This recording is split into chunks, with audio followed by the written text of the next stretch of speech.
ಭಕ್ತಾದಿಗಳಲ್ಲಿ ವಿನಂತಿಸಿಕೊಳ್ಳುವುದೇನೆಂದರೆ, ಭಕ್ತಾದಿಗಳೇ, ಹಾವೇರಿ ಜಿಲ್ಲೆಯ ಹಿರೇಕೆರೂರು ತಾಲೂಕು ಸಾತೇನಹಳ್ಳಿ ಗ್ರಾಮದ ಶ್ರೀ ಮಾರುತಿ ಶಾಂತೇಶ ದೇವರ ರಥೋತ್ಸವವು ಪ್ರತಿ ವರ್ಷ ದವನದ ಹುಣ್ಣಿಮೆಯ ಹನುಮ ಜಯಂತಿಯ ದಿವಸ ಜರುಗುತ್ತಾ ಬಂದಿದೆ.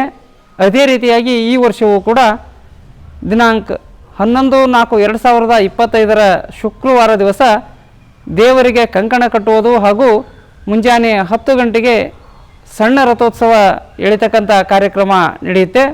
ತದನಂತರ 12/4/2025 ಶನಿವಾರ ದಿವಸ ಶ್ರೀ ಶಾಂತೇಶ ಸ್ವಾಮಿಗೆ ಪೂಜಾಲಂಕಾರ ಅಭಿಷೇಕ ಆದ ನಂತರ 10 ಗಂಟೆಗೆ ಶ್ರೀ ಶಾಂತೇಶ ಸ್ವಾಮಿಯ ದೊಡ್ಡ ರಥೋತ್ಸವ ಎಳಿತಕ್ಕಂಥ ಕಾರ್ಯಕ್ರಮ ಜರುಗಲಿದೆ. ಈ ಒಂದು ರಥೋತ್ಸವ ಕಾರ್ಯಕ್ರಮದಲ್ಲಿ ಸರ್ವ ಭಕ್ತಾದಿಗಳು ಪಾಲ್ಗೊಂಡು